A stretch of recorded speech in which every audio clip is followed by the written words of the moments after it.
Question number 16. A fully penetrating well installed in a 32 meters thick unconfined aquifer with a transmissibility of 198 square meters per day is pumped at a constant rate.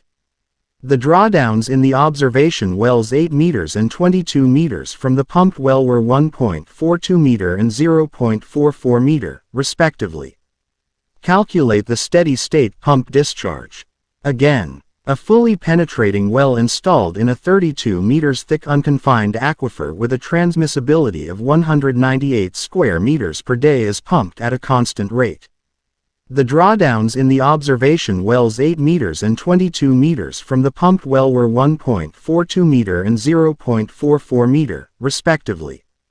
Calculate the steady-state pump discharge. The answer is A. 1170.65 cubic meters per day.